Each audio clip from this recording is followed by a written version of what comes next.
Bonjour à toutes et à tous et bienvenue dans ce webinaire sur les conséquences de la crise sanitaire dans les cités éducatives. Donc, ce webinaire va s'articuler autour de 3 temps.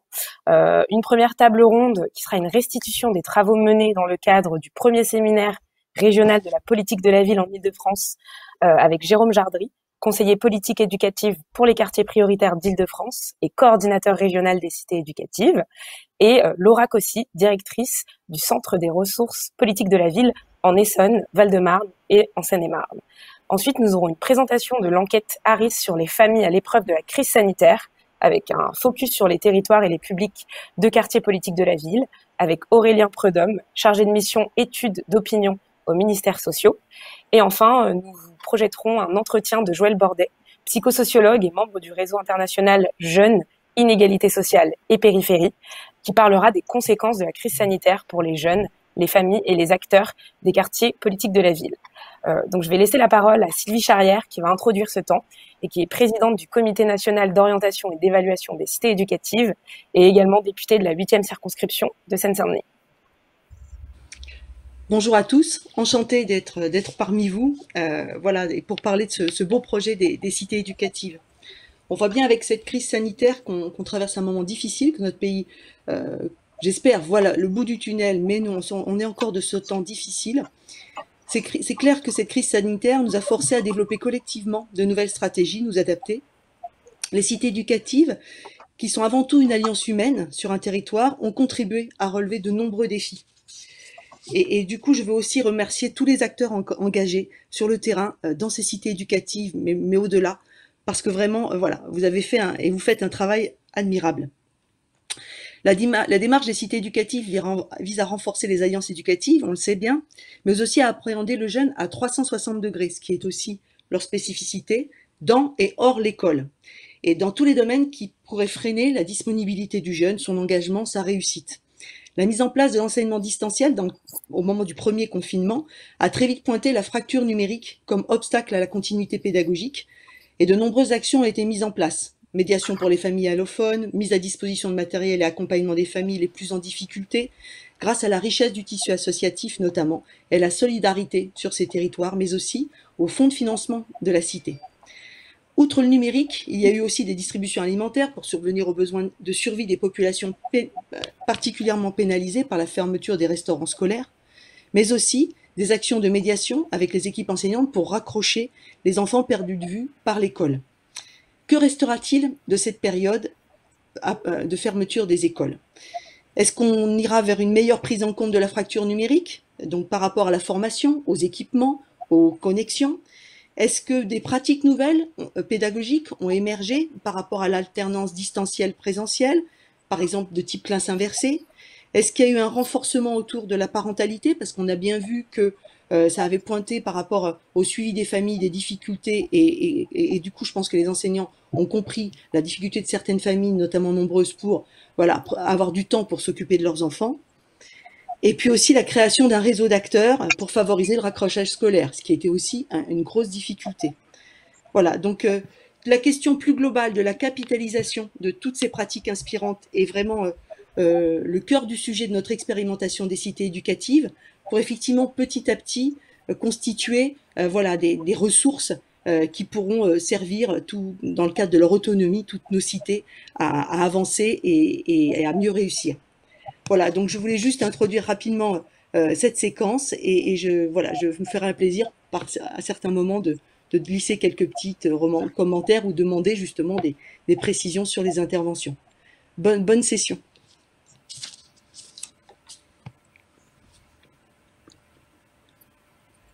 Merci beaucoup Sylvie. Du coup, je vais laisser la parole à Jérôme Jardry et à Laura Cossy pour la restitution des travaux qui se sont menés sur les CRPV franciliens. Bonjour à toutes et à tous. En effet, le contexte de la crise sanitaire nous a conduit à travailler dans une plus grande coordination sur le terrain, dans les quartiers prioritaires en Île-de-France particulièrement. Et pour les CRPV, une coordination s'est mise en place et a permis, courant mai, de faire une restitution à la fois avec des témoignages et puis des ateliers sur un certain nombre de points qui ont été relevés pour tirer un petit peu les conséquences et puis le bilan de ce qui s'est fait pendant cette crise sanitaire. La crise sanitaire et plus particulièrement la période de confinement a en effet permis de voir autrement les quartiers politiques de la ville et leurs ressources. Les acteurs se sont mobilisés et on a pu voir justement la très grande diversité de ressources qu'il a fallu parfois peut-être mettre davantage en cohérence et mieux articuler. Dès lors, la problématique du séminaire était la suivante. Comment la crise sanitaire a fait émerger une nouvelle connaissance du terrain et des ressources locales, et comment les nouvelles pratiques qui ont émergé ont à la fois révélé certains fonctionnements des quartiers qu'on ne connaissait peut-être pas bien, et comment ces nouvelles pratiques pouvaient peut-être perdurer. C'est en effet un point positif à relever et que les cités éducatives ont mis en évidence. La crise sanitaire a mis en lumière des ressources qui étaient déjà présentes et les ont peut-être dynamisées encore plus. Sylvie Charia, vous parliez de capitalisation. C'est vrai que c'est un enjeu important qui est apparu dans les cités éducatives. Et quelques exemples, vous avez parlé du numérique. C'était en effet un enjeu fort sur tous les quartiers prioritaires d'équiper les élèves qui étaient en situation de fracture numérique et qui ne disposaient pas de matériel ou de connexion. Il a fallu, à partir de là aussi, travailler sur l'ensemble de l'écosystème. Il ne s'agissait pas simplement d'équiper des élèves, mais aussi de les accompagner, d'équiper les tablettes ou les ordinateurs avec les logiciels, les applications qui fonctionnaient bien, et puis accompagner les parents aussi, c'est-à-dire expliquer les usages, accompagner sur ces usages du numérique. L'articulation entre distanciel et présentiel, en effet pour les élèves, mais également pour les parents. La parentalité était un enjeu fort de la mise en œuvre des projets des cités éducatives. Sur certains territoires, il s'est effectivement révélé que le confinement a mis un coup d'arrêt à certaines initiatives, mais les pilotes ont pu finalement raccrocher d'une certaine façon les parents grâce au distanciel, grâce à des visios, et c'est notamment des usages qui peuvent perdurer. Par exemple, dans le cas de familles monoparentales qui ont parfois du mal à se libérer pour assister à des réunions, la visioconférence et l'hybridation de certains temps d'échange est une solution. Enfin, un autre exemple assez concret, celui des quartiers d'été, dans lequel on a placé un certain nombre de programmes, dont École ouverte, qui était un dispositif qui existait auparavant, mais qui s'est amplifié, dont les acteurs se sont emparés, avec aussi une articulation entre les ressources éducation nationale et les ressources des municipalités, et les ressources locales avec les partenaires et les associations, ce qui a permis, dans de nombreux lieux, d'ouvrir des collèges, d'accueillir des élèves du premier et du second degré, parfois sur certains territoires, pendant toutes les vacances d'été. Et en ce sens, les vacances apprenantes sont un lieu interstitiel d'articulation entre le scolaire et l'extrascolaire qui permet de prolonger l'école au-delà de l'école et qui a permis aussi de raccrocher, de conforter certaines compétences fondamentales qui avaient peut-être été délaissés pendant le confinement pour certains élèves qui avaient été en grande difficulté à ce moment-là. Voilà, autant d'exemples très concrets que les centres de ressources politiques de la ville ont exploré. Et ils ont accompagné les acteurs de terrain, dans les cités éducatives notamment. Je vais du coup laisser la parole à Laura Cossy désormais pour la restitution d'un certain nombre de conclusions qui ont émergé lors de ces journées. Merci beaucoup. Je vais effectivement m'exprimer aujourd'hui au nom du réseau francilien des centres de ressources politiques de la ville, donc le CRPVE, mais également le pôle ressources ville et développement social, le pôle ressources de la ville de Paris et Profession banlieue. Donc on s'inscrit, puisque nous sommes dans un événement à caractère national, nous nous inscrivons bien sûr dans un réseau national des centres de ressources politiques de la ville. Donc vous bénéficiez tous sur chacun de vos territoires de l'accompagnement potentiel d'un centre de ressources. Nous sommes quasiment tous très mobilisés sur la question des cités éducatives. Effectivement, en partenariat avec la préfecture de région d'Île-de-France, on a pu déjà consacrer un certain temps à pouvoir d'une part partager des constats quant à ce que la crise nous a fait vivre en tant qu'acteurs de la politique de la ville, mais aussi se projeter collectivement, notamment dans un calendrier qui va faire advenir assez rapidement de nouveaux contrats de ville. Ces ateliers étaient thématiques, donc il y avait des ateliers sur la question de l'habitat, sur la question du travail, sur la question de la santé et bien sûr sur la question de l'éducation, qui est la thématique qui a emporté le plus d'attention, puisque une centaine de participants ont travaillé dans 9 sous-groupes différents sur les constats partagés en matière éducative. Alors ce n'étaient pas que des acteurs parties prenantes de cités éducatives, mais également de territoires qui sont peut-être amenés à devenir cités éducatives, qui en tout cas partagent tous cette préoccupation de la coopération, de la mise en réseau des acteurs à l'échelle d'un territoire au bénéfice bien sûr des familles et des enfants. Ces ateliers devaient donc permettre d'une part de partager les vécus et les actions mises en place par ces acteurs éducatifs pendant la crise sanitaire, également de tirer des enseignements de cette période sur les modes de faire et sur la coopération, et enfin d'envisager de nouvelles modalités d'action et d'intervention. Donc c'était des ateliers à caractère quelque peu prospectif. Nous avons parcouru tous les travaux qui ont été produits par les acteurs donc le 11 mai dernier, et on a pu faire émerger aujourd'hui 3 points de synthèse qui représentent également des enjeux pour l'avenir et que je vais donc vous présenter. Le premier point, c'est la question du numérique, qui bien sûr est une tendance incontournable. Le deuxième point, c'est le partenariat et le travail en réseau. Donc on abordera ce que nous on a appelé un effet lab, un peu qui a été induit par la crise. Et puis enfin, on témoignera de ce que sont les préoccupations majeures des acteurs éducatifs sur les effets quant aux effets de la crise, à court et à moyen terme. Alors sur le numérique, ce qui ressort dans un premier temps, c'est que en fait, ce qu'on appelle la fracture numérique ne concerne pas que les usagers. Pour les usagers, bien sûr, on le sait maintenant, une absence d'équipement, en tout cas une insuffisance d'équipement, mais aussi des carences en termes de maîtrise des usages.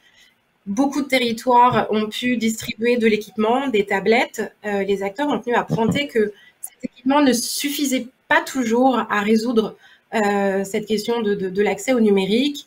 On a des professionnels qui témoignent de ce que certaines familles qui se sont vues prêter de l'équipement ont finalement rangé les outils parce que sinon il fallait être en mesure de rembourser la tablette. Parfois, des familles ont estimé que c'était des risques accrus de conflits dans les fratries. Et puis, bien sûr, se posait la question de l'accès à l'Internet, c'est-à-dire que malgré l'équipement, la connexion n'était pas assurée.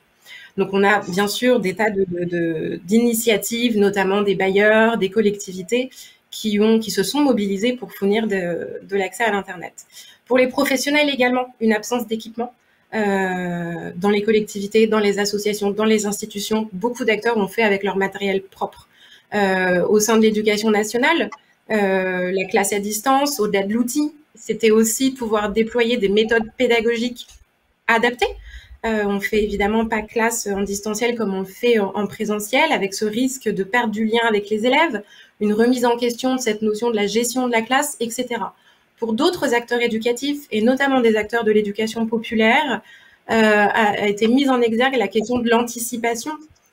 Pouvoir contacter les familles, les enfants à distance, par téléphone ou via l'Internet, c'était en fait tout simplement avoir les contacts des usagers. Donc, on est souvent sur des constats de bon sens.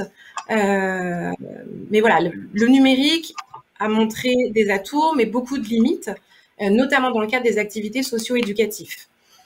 Les acteurs nous disent ça a dépanné, mais bien sûr, ça ne remplacera jamais la relation humaine lorsqu'il s'agit d'enseigner, d'accompagner, d'écouter.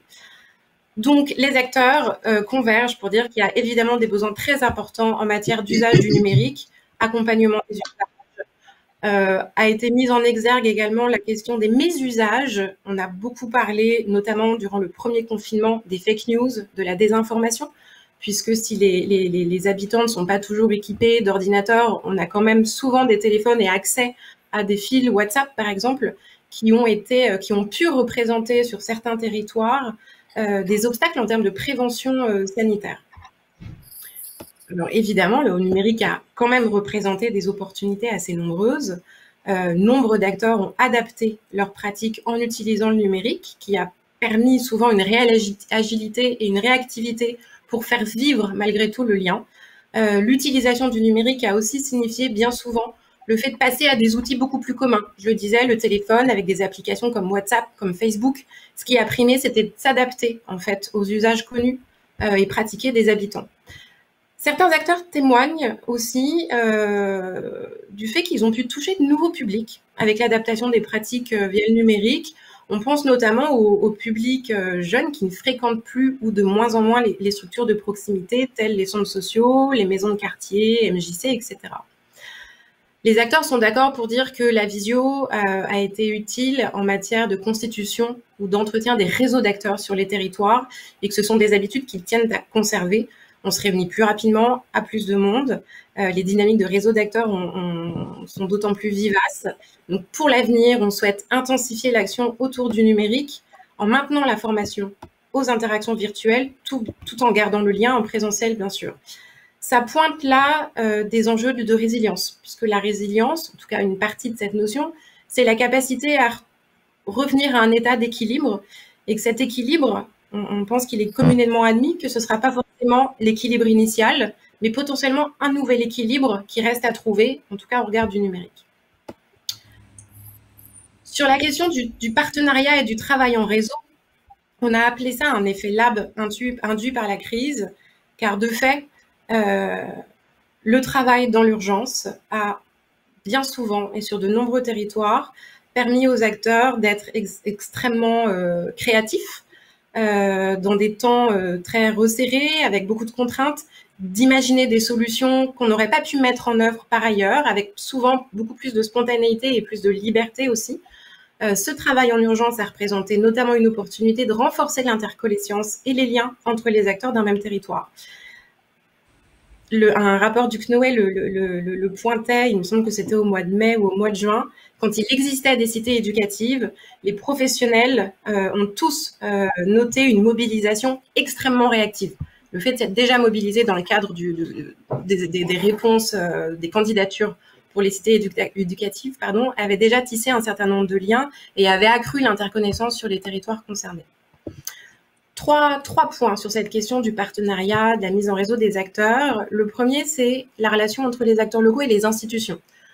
Beaucoup d'acteurs ont témoigné autour des appels à projets, quartiers d'été, quartiers solidaires, quartiers d'automne, etc., avec parfois, en fonction des territoires, des dispositifs spécifiques qui se sont déployés. Il est communément admis qu'il a été un peu difficile de suivre l'apparition des appels à projets, de tenir des délais. Certains acteurs disent qu'ils ont parfois dû lancer leurs actions avant même d'être certains d'être financés. Ces appels à projets qui induisent aussi, pour un certain nombre d'acteurs, de la concurrence et parfois peuvent réduire, amenuiser les capacités d'innovation et la prise de risque. Un deuxième regret, c'est celui de la difficulté dans cette période de crise et notamment dans les premiers et seconds confinements, difficulté d'accéder à une information stable, notamment on pense aux protocoles sanitaires qui, de l'aveu d'un certain nombre d'acteurs, ont été tardifs et pas toujours très clairs. Et donc, en somme, les acteurs éducatifs témoignent d'une vraie difficulté à anticiper et à se projeter, même à très court terme. Un autre besoin exprimé est celui d'un interlocuteur unique à l'échelle d'un territoire qui aurait permis de proposer une approche commune en termes d'objectifs et de financement, plutôt que des sollicitations qui ont semblé, pour nombre de professionnels, assez éparses.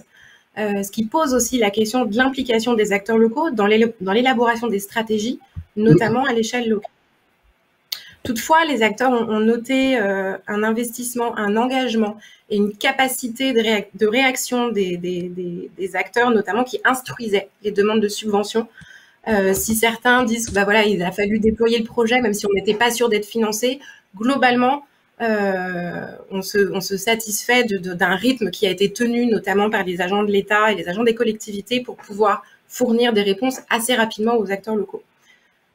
Par ailleurs, il a été reconnu aux collectivités d'avoir créé des espaces favorables aux acteurs locaux pour qu'ils soient mis en relation, qu'ils puissent être dans des registres de partenariat, voire de coopération interassociative. Ce qui m'amène donc à ce deuxième point, qui est la relation et les coopérations entre associations sur le terrain. Nombre de projets ont été mis en œuvre assez spontanément dans des coopérations interassociatives et c'est noté de la part des professionnels comme étant d'autant plus important que les confinements successifs ont montré l'importance des structures de proximité qui connaissent finement le quartier, leurs habitants, leurs préoccupations et les problématiques auxquelles ils doivent faire face. Je me souviens, pour avoir participé à l'un de ces ateliers, d'un acteur associatif qui dit bon, le confinement, d'accord, mais en fait, en tant qu'acteur de proximité, en fait, on nous appelait. Beaucoup de personnes qu'on accompagne au quotidien ont notre téléphone, donc on nous appelait ou on venait en bas de chez nous. Donc en fait, autant être sur le terrain.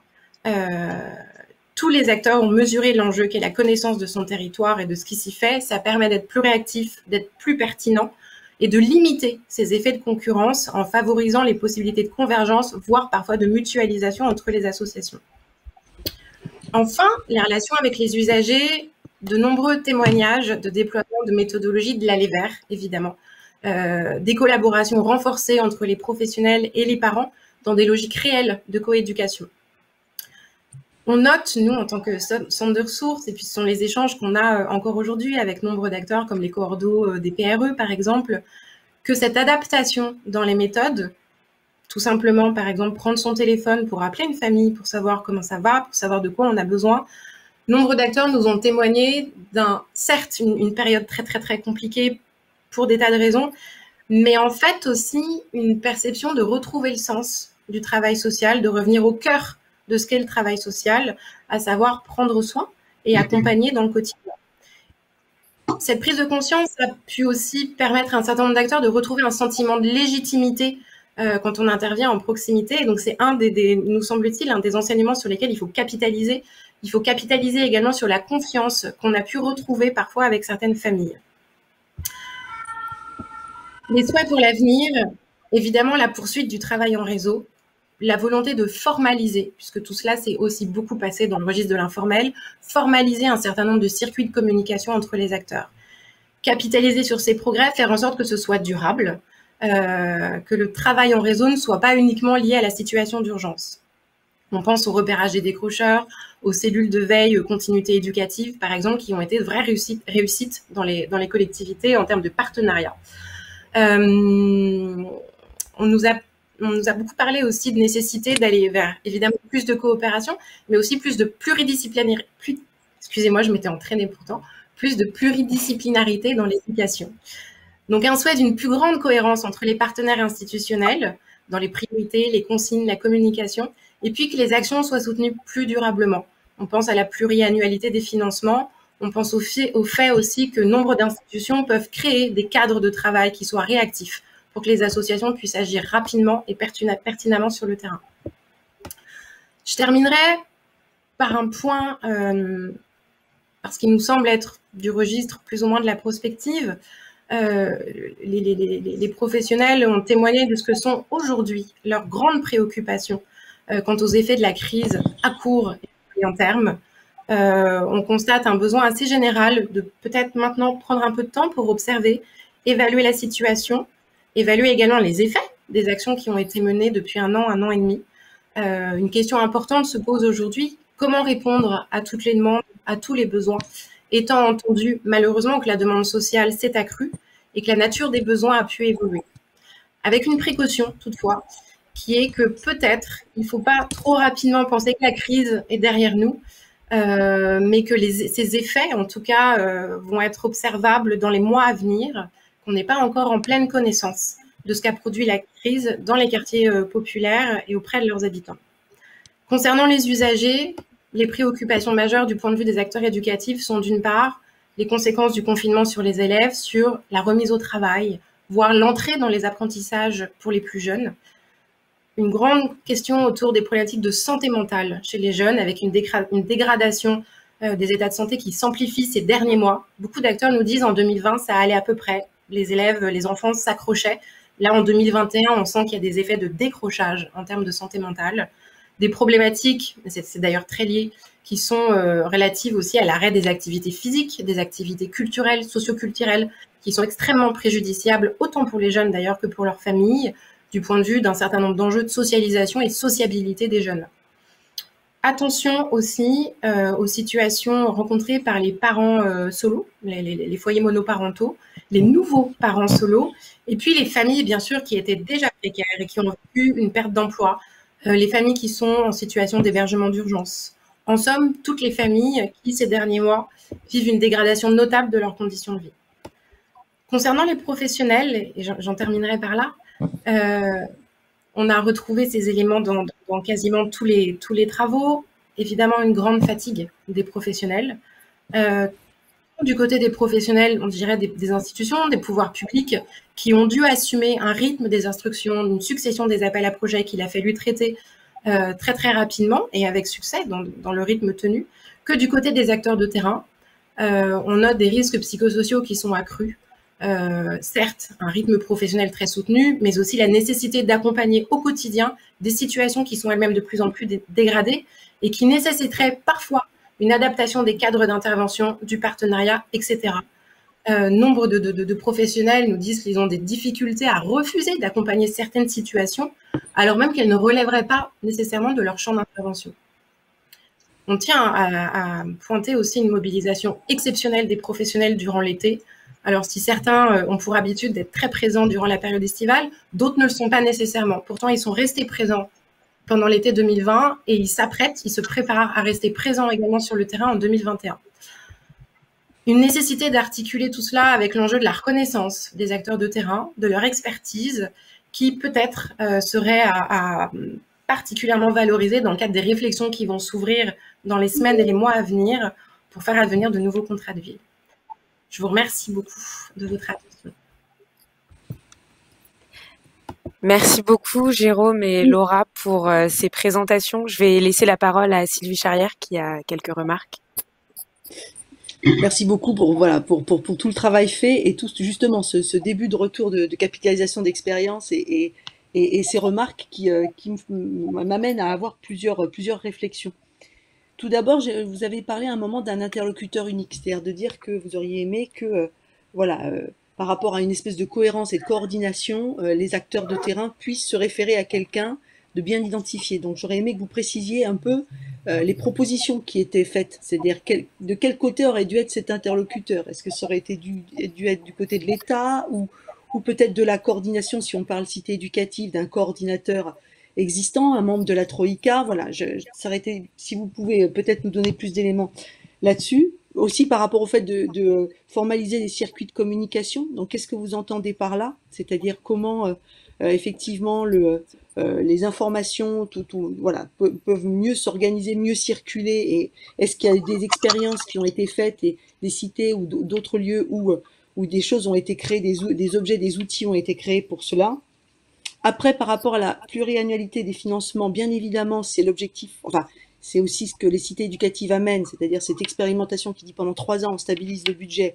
Voilà, c'est pour un peu que les acteurs travaillent aussi dans la sérénité et n'aient pas à remonter des appels à projets annuels.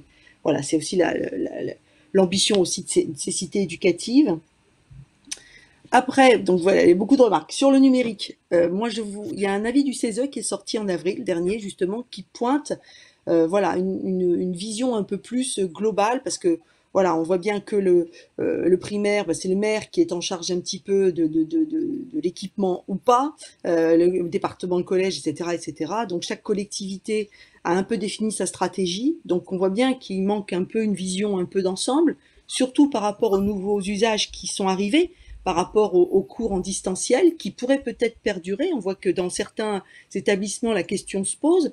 Et donc, du coup, comment on équipe la classe pour que, en même temps, il puisse y avoir des enfants en présentiel et en distanciel, comment les choses s'articulent et comment, du coup, les foyers doivent être équipés et qui les équipe et à quelle hauteur. Donc ça, je pense que, voilà, il y a un travail à mener là-dessus et surtout aussi sur la formation des enseignants. Mais ça, on est bien d'accord que c'est aussi un gros enjeu. Et puis, par rapport aussi au sujet de la santé mentale, on voit bien que c'est une grosse difficulté.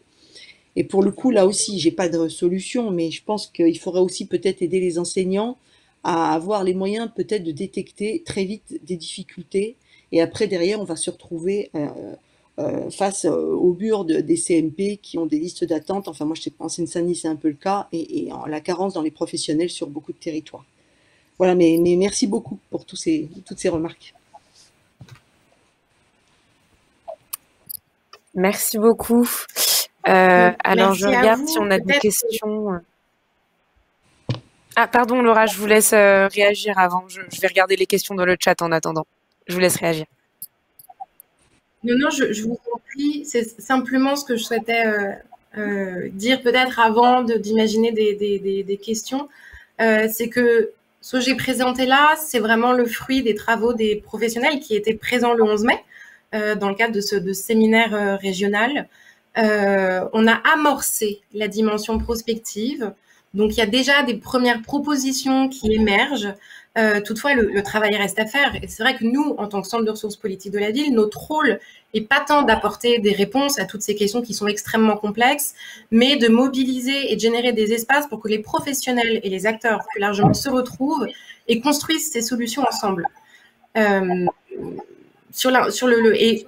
d'ailleurs, les acteurs présents n'étaient pas que des acteurs qui bénéficiaient déjà, j'allais dire, de ce programme des cités éducatives.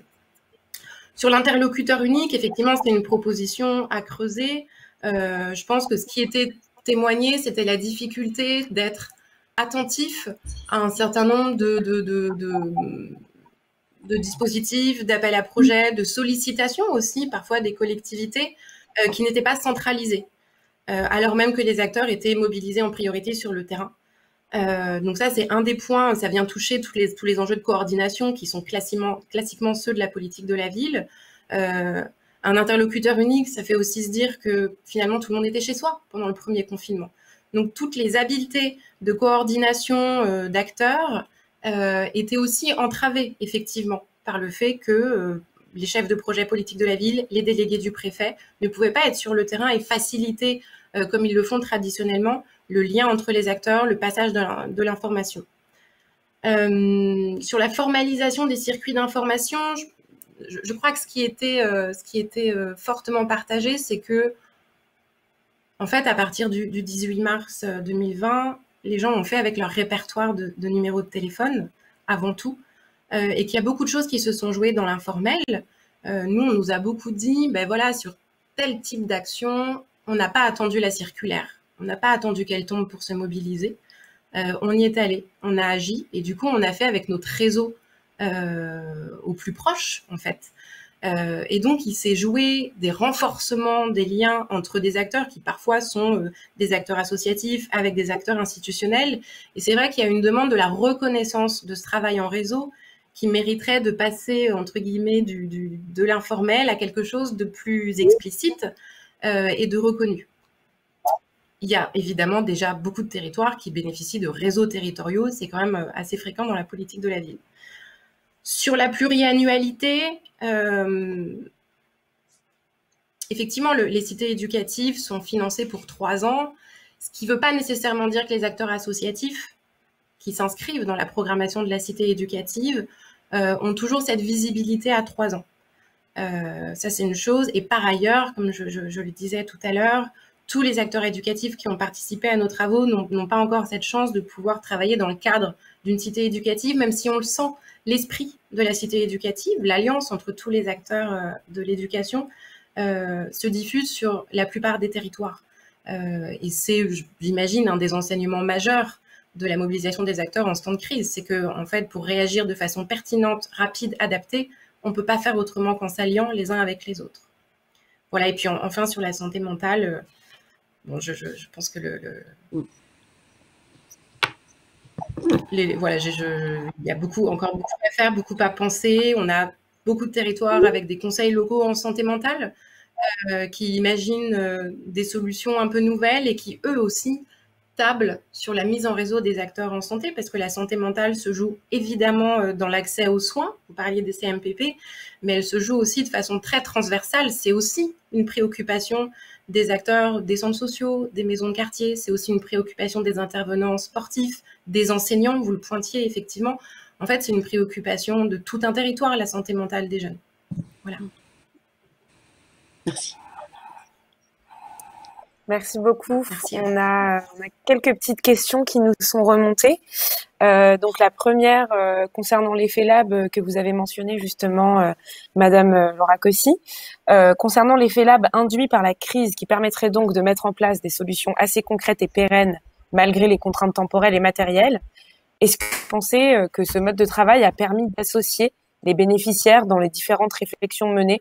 Donc voilà, justement, pendant ces moments lab, est-ce que des habitants, des bénéficiaires de ces mesures-là, de ces idées ont pu être associés? Alors déjà, cet effet lab, on s'est un peu interrogé sur est-ce que cette dénomination est vraiment opportune ou pas. Ce qu'on tenait à pointer avec cet effet lab, c'est le fait que les acteurs ont expérimenté et qu'aujourd'hui, vous l'avez dit, Madame Charrière, en introduction, l'enjeu majeur, c'est tirer des enseignements, capitaliser et commencer à voir ce qui est transférable ou pérennisable. C'est pour ça qu'on a parlé d'un effet lab. On est vraiment là sur le cœur, l'histoire de la politique de la ville et sa capacité d'innovation et de transférabilité ensuite à un maximum d'acteurs.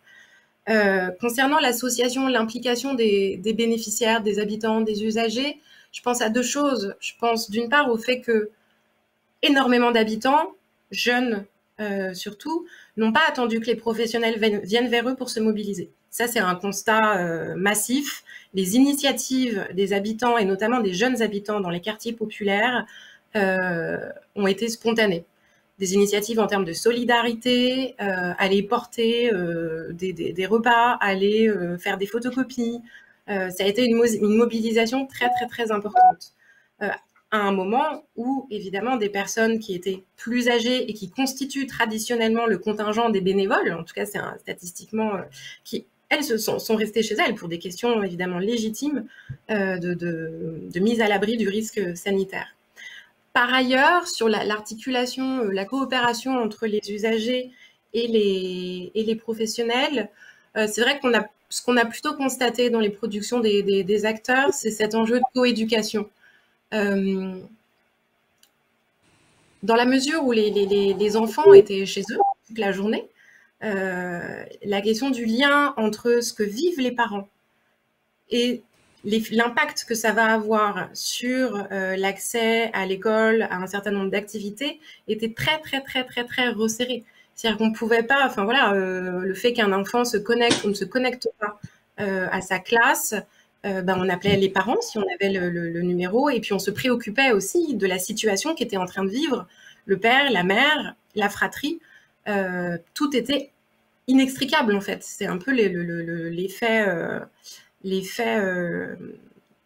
ne sais pas comment on peut l'appeler, mais le repli sur le logement, sur le chez-soi, sur l'intime, a fait que on ne pouvait pas faire sans associer aux réflexions les parents. C'est une préoccupation qui n'est pas née avec la crise, hein, bien sûr, mais là, on n'avait pas d'autre choix, en fait, que de faire avec les parents.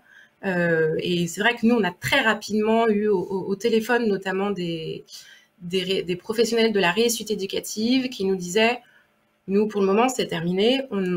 Toute la phase administrative qui fait qu'un enfant peut entrer en parcours de réussite éducative, pour le moment, on laisse tomber. Et ils nous disaient, ça a généré une adhésion massive des familles. Puisqu'il y avait un raccourci vraiment entre le professionnel, la professionnelle et les préoccupations, les problématiques vécues par les familles. Avec parfois des professionnels, notamment de la réussite éducative, j'y pense parce que je les ai eus au téléphone il n'y a pas longtemps, qui sont évidemment intervenus en dehors de leur champ traditionnel, qui ont permis d'accéder plus facilement à des bons alimentaires, par exemple. Et tout ça, ça a permis de tisser aussi le lien entre les professionnels et les habitants, les familles.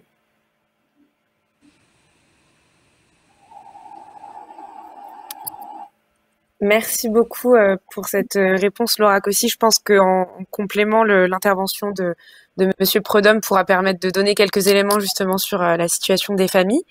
Une deuxième question que nous avons reçue, donc là qui peut s'adresser à vous et à Monsieur Jardré également, et n'hésitez pas, Madame Charrière, si vous avez des retours aussi. Vous avez mentionné la question des conditions de travail des professionnels des QPV avec la crise. Avez-vous peut-être observé des différences selon les secteurs, donc santé, éducation ou autres?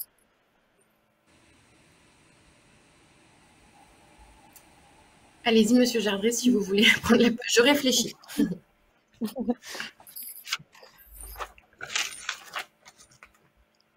Sur les conditions de travail, alors je m'interroge un petit peu sur ce que ça peut vouloir dire sur la facilité. Donc, enfin, je comprends la facilité avec laquelle les professionnels ont pu accompagner sur le terrain les jeunes.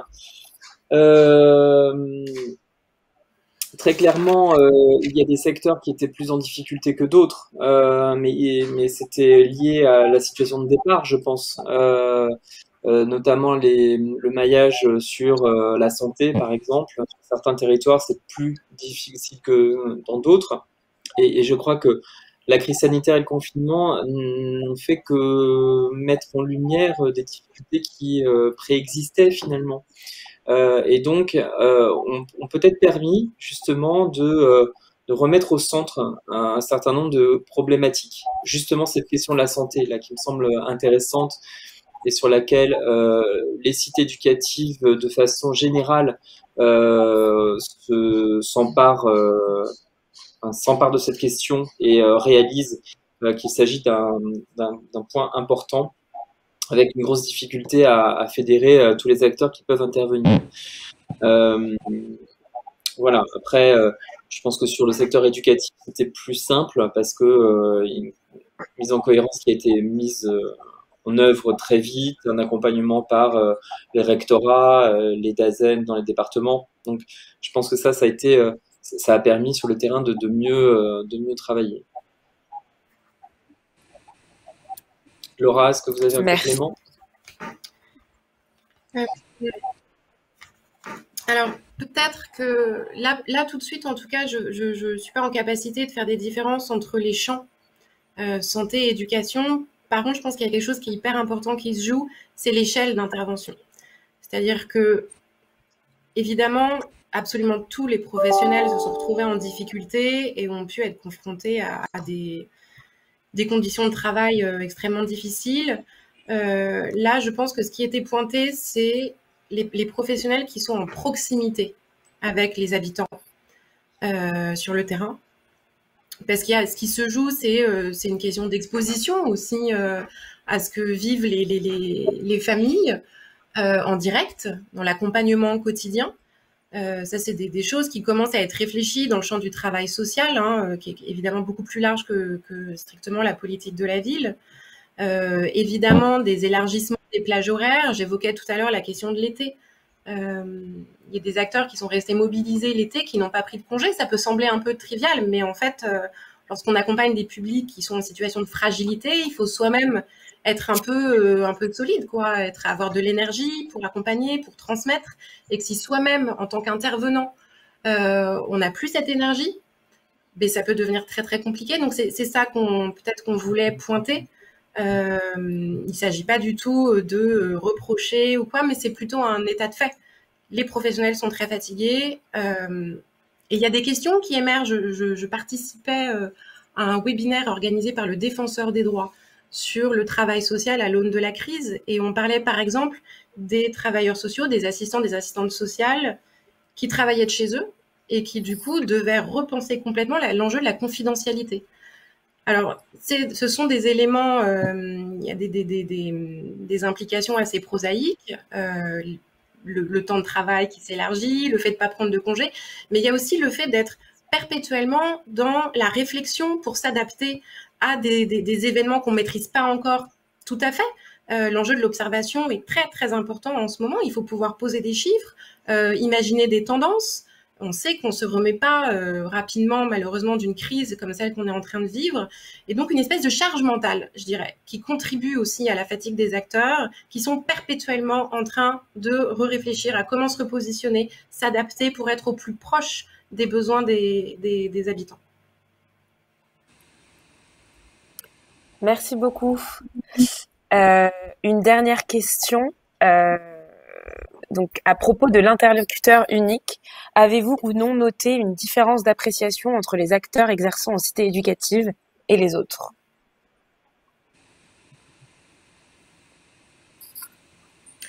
Eh bien, très honnêtement et très rapidement, non, parce que nous n'avons pas encore pu faire ce travail de synthèse en mettant une sorte de tamis qui est celui de la cité éducative.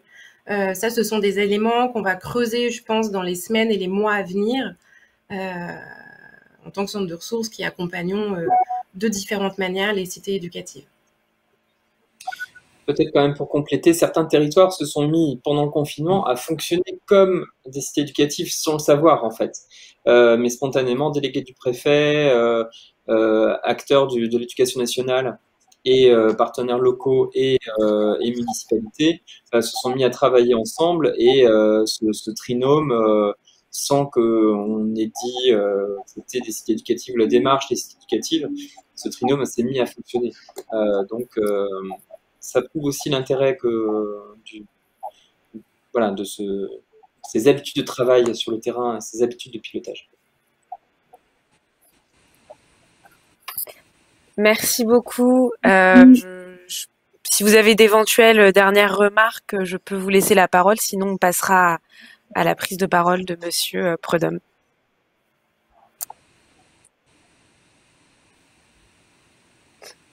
Bon, bah, on va passer du coup à... Merci.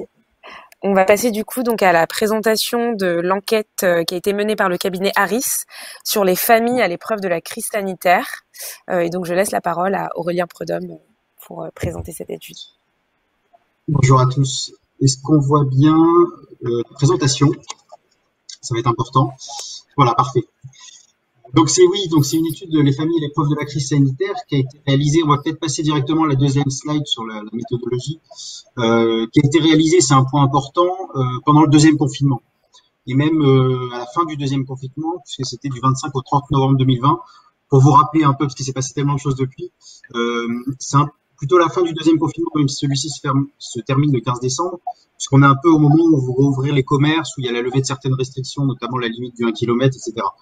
Donc voilà, on est dans une période où à la fois les gens avaient vécu déjà un mois de deuxième confinement après le premier, et en même temps il y avait un Noël qui approchait, lourd d'incertitudes, et puis on parlait à peine de vaccination à l'époque. Donc voilà, pour vous rappeler un peu tout ce qui a pu se passer depuis.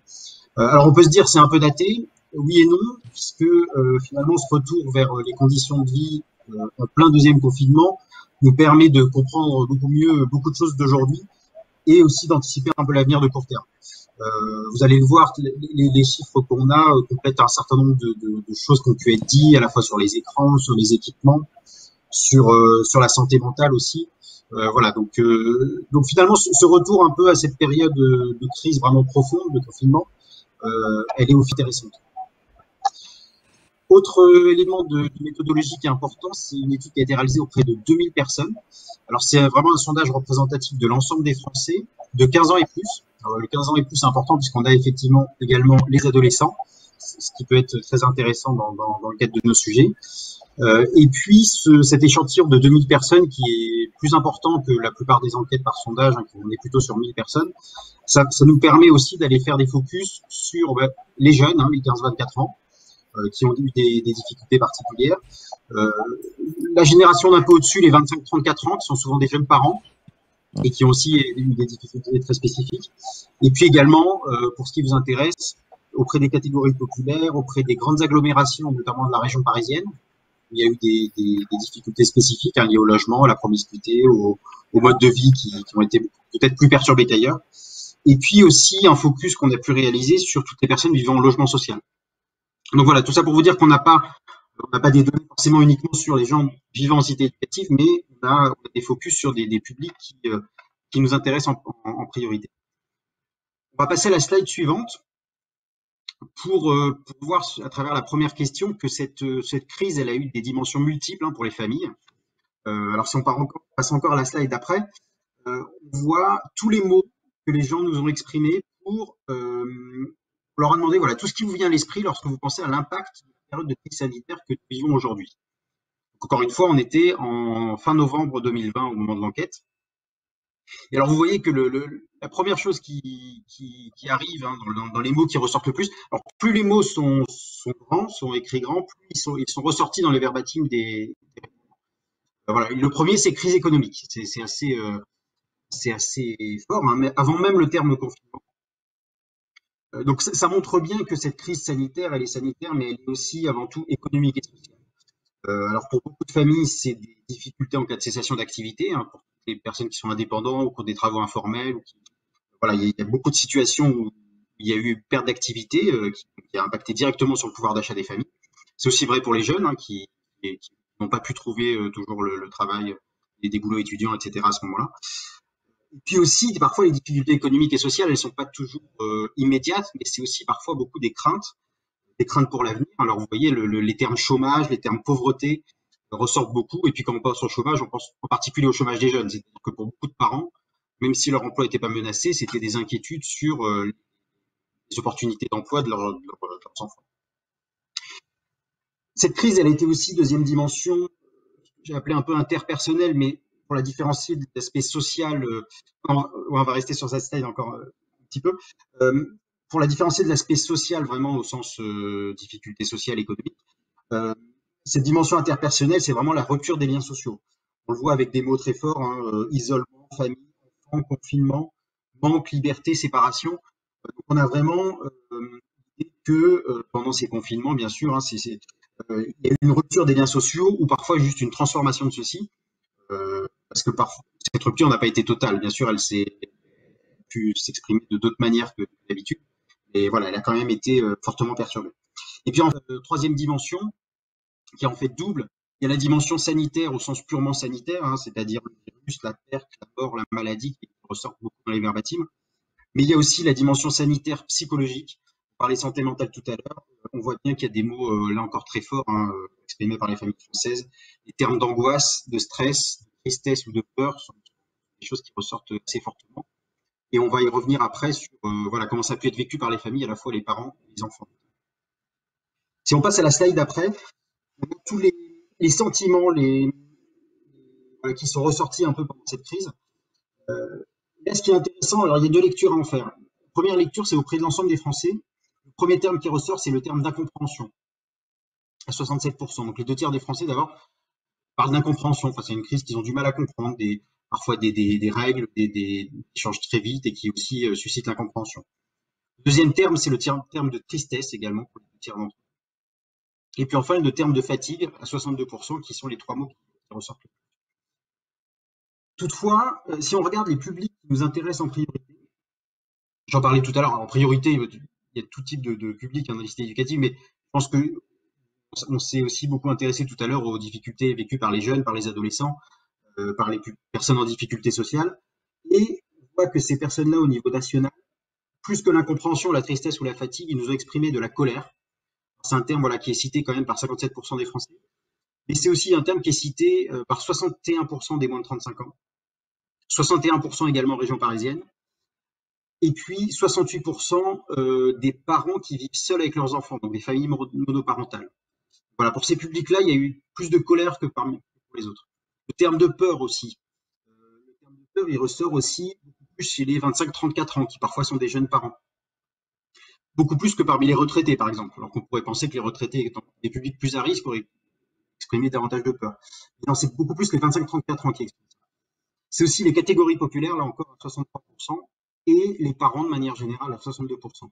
Donc on voit aussi à travers ça que c'est pas forcément les retraités qui ont eu peur, c'est pas forcément les personnes à risque, c'est aussi les gens qui étaient parfois le plus entourés de manière familiale, qui s'inquiétaient aussi pour leurs enfants, pour leurs aînés. Et ça montre aussi qu'on a eu plus peur pendant cette crise, parfois pour les autres que pour soi-même. Et je pense que c'est quelque chose qui est assez important dans l'analyse. Et enfin, le terme de colère, qui ressort auprès de 57% des Français.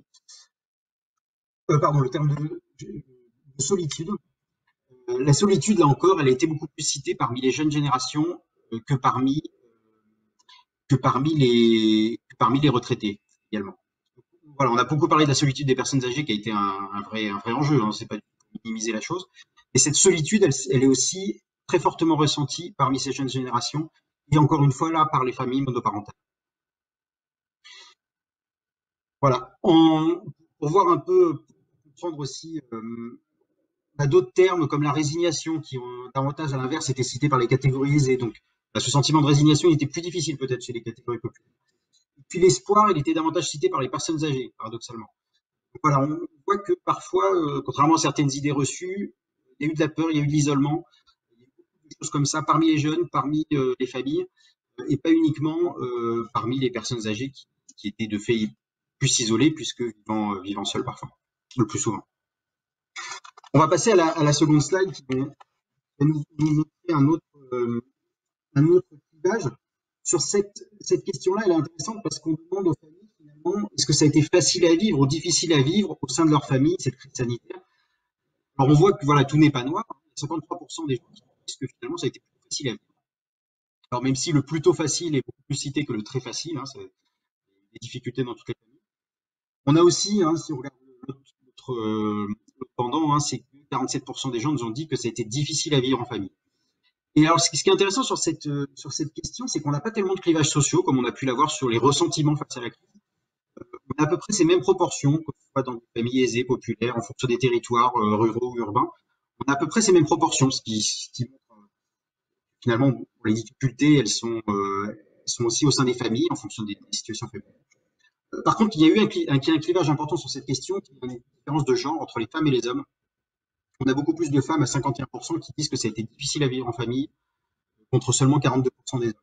Et là, ça rejoint un certain nombre d'enquêtes qui ont été faites par ailleurs, qui montrent que les mères, enfin les femmes en général et les mères en particulier, ont beaucoup pris sur elles pour les tâches quotidiennes, les devoirs des enfants, les repas, le ménage, etc.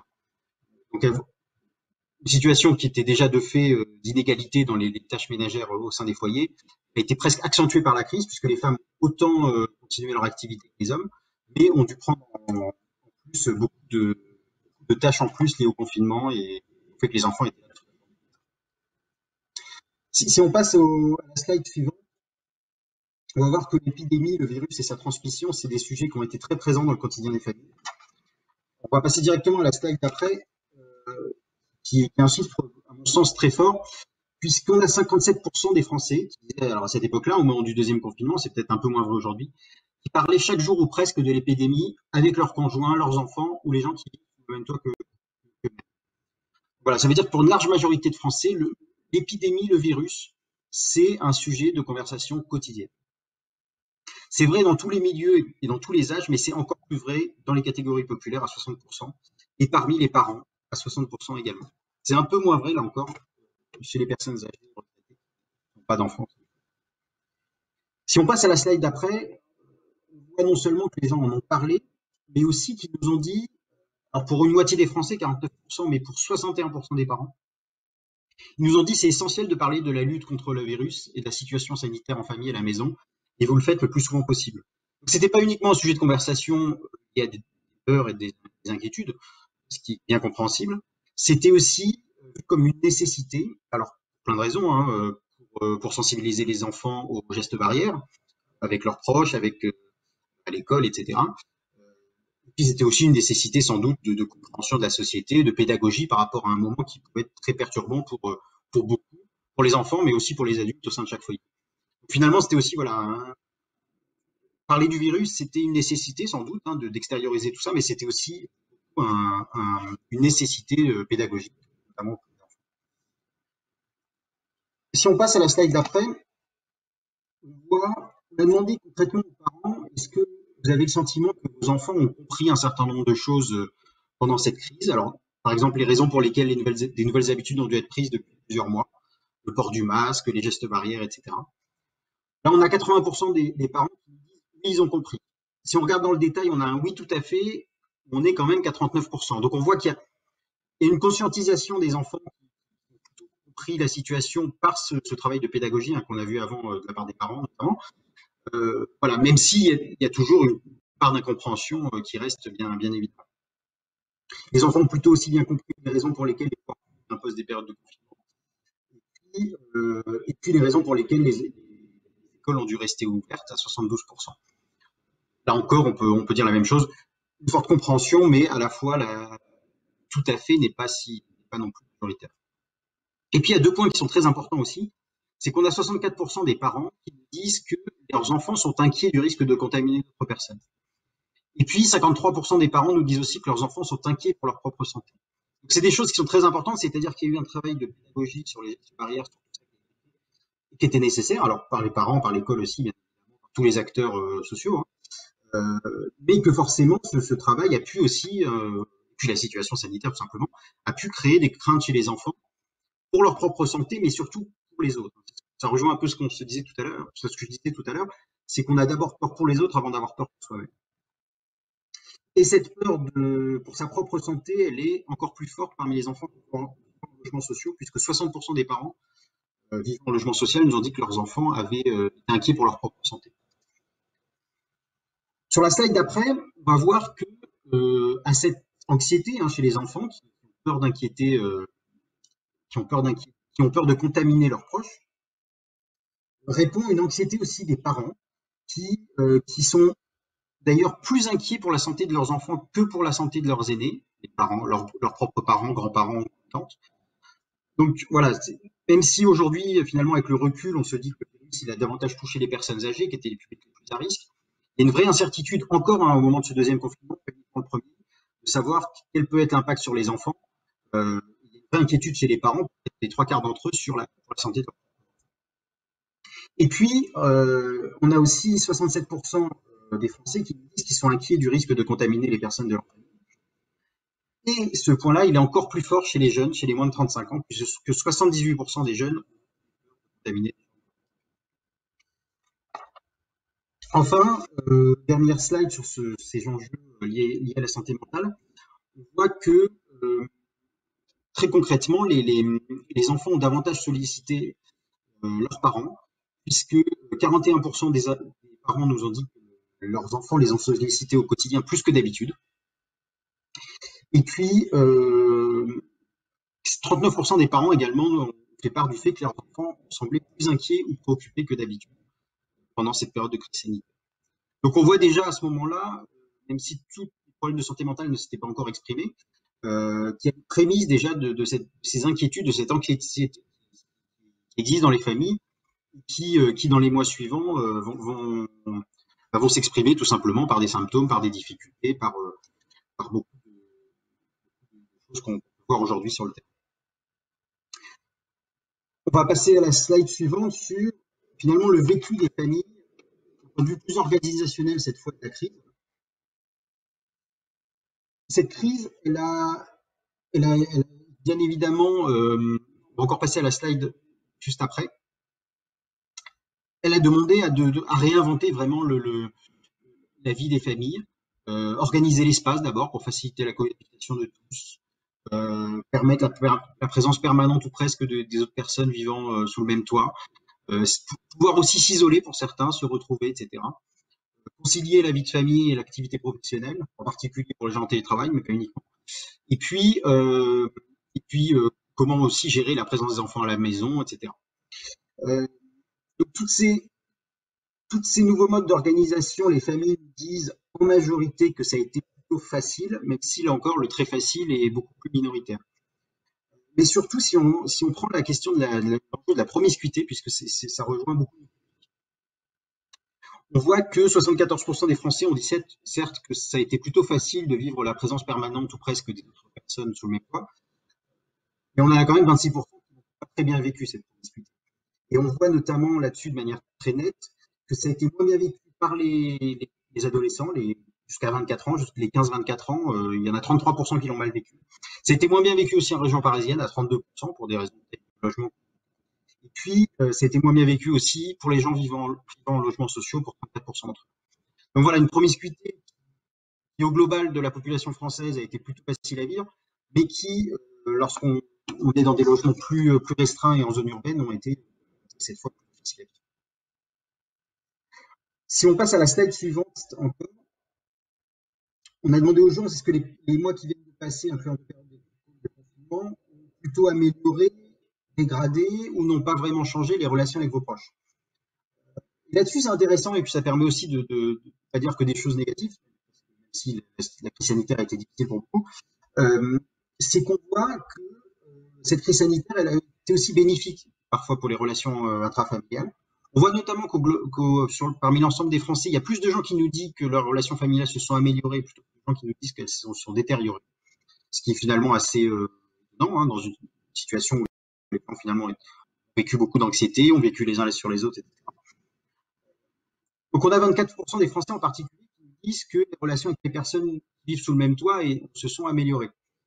Et là c'est intéressant parce que même si les 15-24 ans ont moins bien vécu finalement la promiscuité, ils sont plus nombreux à nous dire qu'ils ont amélioré leur relation avec leurs proches. Un tiers des jeunes, 15-24 ans, qui nous disent qu'ils ont amélioré leur relation avec eux. Et c'est aussi vrai en HLM, en logement social, puisque 32% des gens vivant en logement social ont amélioré les relations avec les personnes de leur foyer. Donc voilà, on voit bien qu'il y a eu des difficultés spécifiques dans les zones urbaines, dans les logements sociaux, mais il y a eu aussi parfois peut-être plus de solidarité, plus d'écoute dans les familles, et quelque chose qui était finalement très salutaire dans une période compliquée. C'est aussi vrai dans le dernier item, les relations avec les voisins, et ça aussi c'est très fort, puisqu'on a 20% des Français qui disent que leurs relations avec leurs voisins se sont améliorées. Et là encore, on est à près d'un tiers si on regarde les gens qui vivent en logement social.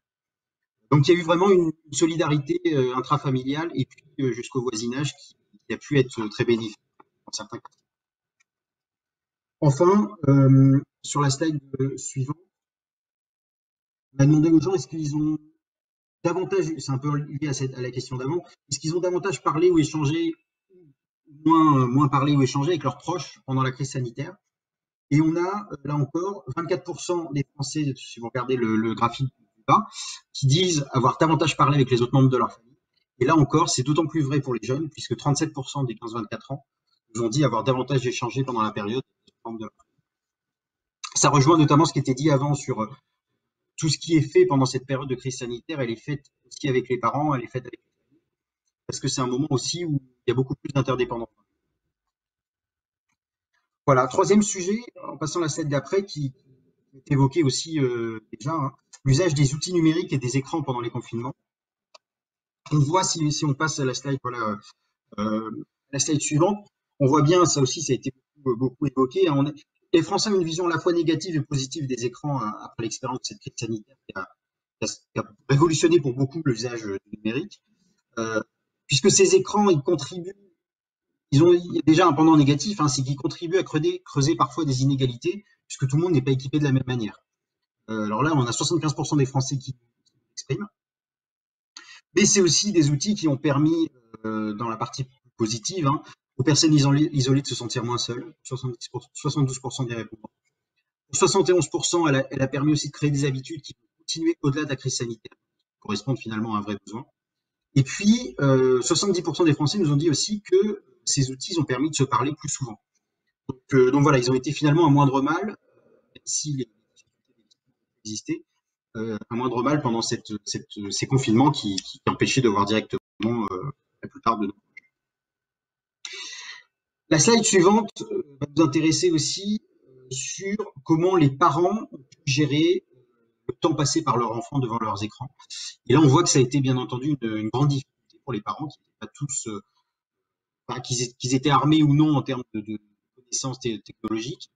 Ça a été difficile pour beaucoup de parents de gérer tout ça. Ainsi, 55% des parents nous font part de difficultés sur le temps passé par leur enfant dans leur écran. Dont 35%, même plus d'un tiers, nous disent que c'est arrivé même plusieurs fois. 44% font part de difficultés dans la maîtrise des outils numériques. 39% font part également de problèmes dans le contrôle des contenus, avec le risque d'enfants exposés à des contenus violents, voire pornographiques, etc. Et enfin, 30% des parents ont fait part de difficultés liées au fait de pouvoir contrôler tous les risques de cyberharcèlement qui selon un grand nombre d'études et de retours de terrain, ont largement progressé pendant cette crise. Deux choses sur les profils par rapport à tous ces enjeux qui concernent finalement tous les parents, hein, quels que soient les milieux. Le temps passé devant les écrans, c'est pas seulement un problème d'ados, c'est pas seulement un problème de jeunes enfants, etc. Ça commence dès temps. On a presque autant de parents de 25 ans qui disent avoir eu ces difficultés-là que de parents adolescents. Le pic, toutefois, étant les parents d'enfants entre 6 et 14 ans, c'est là où c'est le plus difficile de contrôler l'usage des écrans. c'est exactement la même chose sur le contrôle des contenus. Le risque de contenu violent, pornographique, etc. Là aussi, on voit autant de difficultés de la part des parents, quel que soit l'âge des enfants. C'est-à-dire que l'enfant qui est de 3 à 18 ans, les parents nous expriment une difficulté à contrôler ses contenus. Enfin, concernant le cyberharcèlement, il y a une difficulté qui est plus territoriale, c'est-à-dire que ce problème cette crainte, en tout cas, et cette difficulté à gérer les cas possibles de cyberharcèlement sont beaucoup plus cités en région parisienne à 39%, dans les grandes villes aussi à 31%, beaucoup plus qu'en zone rurale où on n'est qu'à 23% de parents qui ont ce genre de difficultés. Peut-être, voilà, il y a une concentration de difficultés liées au cyberharcèlement plutôt dans les zones urbaines. Et enfin, notamment dans les logements sociaux, puisque 43% des parents dans les logements sociaux ont des craintes liées au cyberharcèlement. Voilà, la dernière slide va nous permettre de conclure sur cette question des enjeux numériques, puisque là, ça confirme vraiment l'impact de la crise sur ces enjeux. 52% des parents disent clairement que ces difficultés ont été plus importantes que d'habitude pendant cette période de crise sanitaire. Enfin, je vais conclure par quelques dernières slides. Comment on peut imaginer la suite à travers ces enseignements, quel impact et quel bilan de la crise à moyen et long terme. Concernant, on va passer du coup aux slides suivantes. Concernant leur avenir proche, alors encore la slide d'après, on voit, et c'est un peu ce qu'on vit aujourd'hui, puisque je vous rappelle l'enquête réalisée en novembre dernier, ce que les gens voulaient le plus à l'époque, c'était rétablir les liens sociaux, c'est-à-dire revoir les membres de leur famille qu'ils n'ont pas pu voir pendant le confinement, tous les gens en dehors de leur foyer, et puis revoir leurs proches, leurs amis au-delà du cercle. Ce besoin-là, il est beaucoup plus important que le besoin d'activité, de consommation, finalement de mobilité même. C'est vraiment rétablir ces liens sociaux, et je pense que c'est quelque chose qu'on vit un peu aujourd'hui dans une phase relative des confinements, s'il y a encore des restrictions. Et puis ce besoin-là, il est vrai dans tous les milieux sociaux. Hein. C'est aussi vrai parmi les catégories populaires, les catégories aisées, chez les personnes âgées, les personnes jeunes. Voilà, il y avait vraiment un besoin de recréer du lien. La slide d'après nous enseigne sur les craintes des familles à court et moyen terme. Et là, on voit bien, ça rejoint les premières slides du début, hein, c'est que les principales craintes des familles, c'est lié quand même à la crise économique et sociale. C'est-à-dire que la crise sanitaire, bien sûr, a été dramatique en mort, en maladie, etc. Il y a des énormes enjeux de santé mentaux. Et pour beaucoup de familles, la crise sanitaire, c'est d'abord une crise économique et sociale. 38% d'entre eux disent que c'est leur principale crainte. Ça monte même à 42% parmi les catégories. Et puis enfin, qu'est-ce que ça va laisser cette crise sur le quotidien des familles, dans le vécu des familles? Si on prend la slide suivante, on voit que la majorité de familles françaises est quand même plutôt optimiste, en disant que la crise, finalement, elle a permis d'inventer de nouvelles manières de vivre en famille, même s'ils ont été obligés de réduire les contacts physiques. Et finalement, cette crise, les aspects négatifs qu'elle a eu, elle a finalement eu aussi des impacts majoritairement positifs pour les familles. Mais on a quand même, à l'inverse, 38% des gens qui nous disent que cette crise, elle va bouleverser durablement les relations familiales. Et ça, ils le regrettent profondément. Et sur cette dernière part de gens plus inquiets, 38%, on voit que c'est beaucoup plus présent chez deux catégories, les parents, à 40%, un peu plus, mais surtout les familles monoparentales, puisqu'on a 48% des parents qui sont seuls, qui pensent que la crise va bouleverser durablement les relations familiales, donc entre le parent isolé et ses enfants, d'où peut-être des difficultés très spécifiques dans ces familles. Voilà, je vous rends l'antenne, et puis bien sûr je suis à disposition s'il y a tout type de questions par la suite. Merci beaucoup Aurélien Prudhomme pour cette présentation qui, je pense, fait écho à pas mal de dimensions qui ont pu être présentées par Jérôme Jardry et Laura Cossy.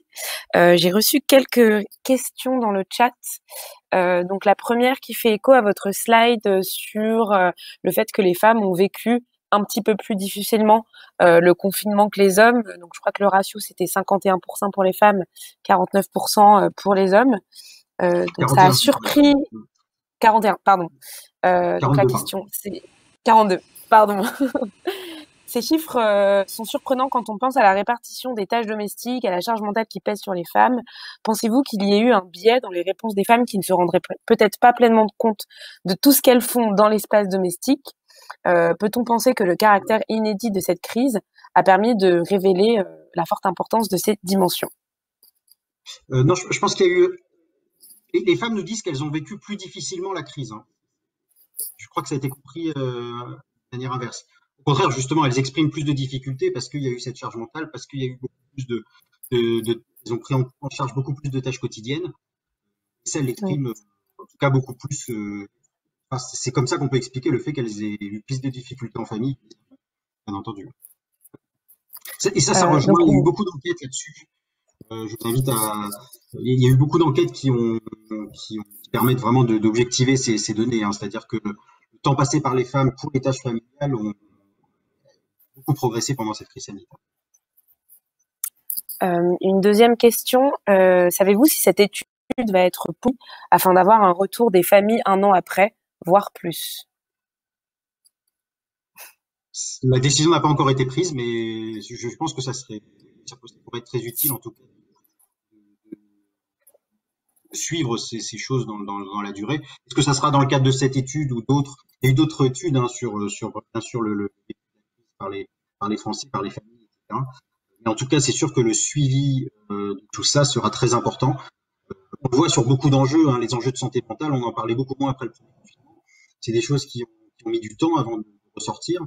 La crise n'est pas encore terminée. Hein. Je pense qu'il y a beaucoup de choses on n'a pas encore revenu à la normale, et puis il y a des choses qui vont sans doute parfois des années avant de ressortir. Donc, je pense que le suivi.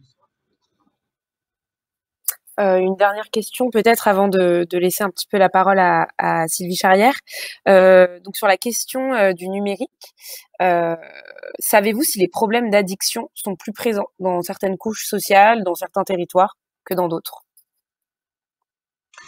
C'est pas une question qui a été posée dans le cadre de cette étude, mais oui, beaucoup d'études le montrent. Hein.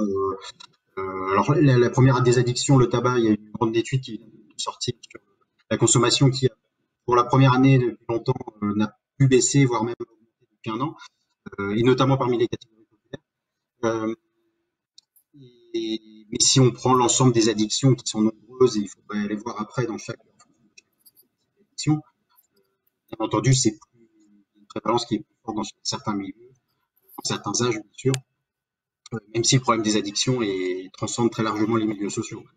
C'est un problème, bien sûr, global, mais plus présent dans certains milieux. Merci beaucoup pour cette présentation. On reviendra peut-être à la fin sur les dernières prises de parole. On va enchaîner avec l'entretien donc de Joël Bordet, qui est psychosociologue et membre du réseau international Jeunes, Inégalités sociales et Périphérie. Et donc son entretien va porter sur les conséquences de la crise sanitaire pour les jeunes, les familles et les acteurs des quartiers politiques de la ville.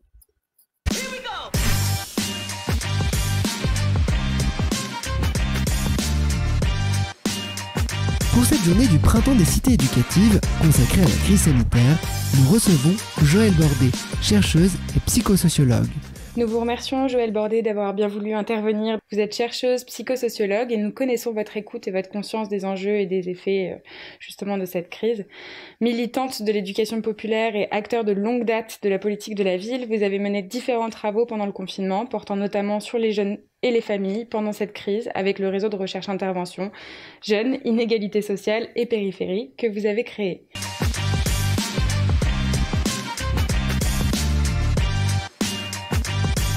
Merci d'abord d'accueillir les travaux du réseau Jeunes, Inégalités sociales et Périphérie. En fait, c'est un réseau de recherche internationale que j'ai créé quand j'étais directrice de recherche au Centre scientifique et technique du bâtiment. À l'époque, Philippe Dard, qui était mon responsable, m'avait incité à créer ce réseau, qui est en fait un réseau de 9 pays, avec des chercheurs, mais aussi des pédagogues et des artistes. Et dans le cadre de ce réseau, on mène des recherches-interventions, puisque mon métier, c'est la recherche-intervention, et c'était aussi beaucoup celle au CSTB. Et donc c'est dans le cadre de ce travail de ce réseau français, mais aussi international, qu'on a mené des travaux pendant l'épidémie du Covid. Alors d'abord parce que franchement, être enfermé sans lien avec les quartiers populaires, pour beaucoup d'entre nous, c'était impossible. Donc on a inventé en fait comment être en lien avec les quartiers populaires, mais aussi comment en témoigner quelque chose. On est vraiment dans des travaux de témoins-interprètes, comme dirait Philippe Guton, qui psychanalyste qui travaille beaucoup avec nous. Et ce travail de témoin-interprète me paraît extrêmement important par rapport à cette épidémie qui ne peut pas être une parenthèse, mais qui est forcément très influente aujourd'hui. On l'a vu dans les quartiers populaires. Donc avec le réseau de recherche français, on a mené 2 types de travaux. On a fait dans le premier confinement un réseau d'écoute de 43 professionnels sur 17 sites en France, qu'on a écouté donc sur à la fois les changements pour les jeunes, les familles, et puis aussi sur leurs pratiques de professionnels de l'éducation, en particulier les animateurs et les éducateurs de prévention spécialisés. Et voilà, ça c'est le travail du premier confinement qui a donné naissance à des articles, à des web radios, et qui en fait est un rapport aussi de 150 pages où on a vraiment beaucoup retranscrit des situations vécues. Le deuxième travail après, il y avait une question qui émergeait vraiment de ces travaux de la première phase, c'est en fait, l'imposition de nouveaux phénomènes sociaux graves, comme la crise alimentaire, comme la peur dans les familles de la mort, en fait, qui fait que la demande sociale, elle a beaucoup changé, mais aussi, j'allais dire, la temporalité des habitants. Donc, j'ai appelé ça la condensation de la demande sociale. Alors, ça demande à être travaillé, mais on a fait des monographies sur 6 sites en France, qui, en fait, pour étudier cette question de comment l'évolution de la demande sociale des habitants et de ce qu'ils ont à vivre transforme aussi les politiques publiques de territoire et le travail des professionnels. Donc, voilà, les civils, c'est Nanterre, Roubaix, Dunkerque, Dieppe, Armentières, Grigny, j'espère que je n'en oublie pas. Et donc, c'est 15 personnes qui se sont impliquées, on va dire bénévolement, pour le moment, pour faire tout ce travail, qui a été un travail d'entretien, à la fois des jeunes, des familles, et en même temps des professionnels de proximité et des cadres des municipalités. Voilà, ça c'est le niveau national et c'est de ce lieu-là que je vais parler aujourd'hui par rapport à la situation. Par ailleurs, au niveau international, on a fait un travail qui je trouvais très très intéressant. 80 jeunes de 11 pays se sont envoyés des lettres pendant le confinement. Par exemple, le jeune Sénégalais au jeune Ukrainien disant « Mais mon frère, on est la génération Covid, c'est nous qui allons refaire le monde ». Et réellement, de prendre cet événement par les jeunes et les lettres avec leur correspondance, c'est vraiment un très très beau moment aussi et on essaye aujourd'hui d'en faire des événements artistiques. Et par ailleurs, on a fait des visioconférences avec tous les pays du réseau, voilà, c'est-à-dire le Brésil, le Sénégal, Israël, Palestine, Russie, Ukraine, Portugal, Italie, pour en fait se parler ensemble aussi de comment chacun analyse les effets du Covid dans chaque contexte et comment on continue à être ensemble pour accompagner les jeunes des quartiers populaires.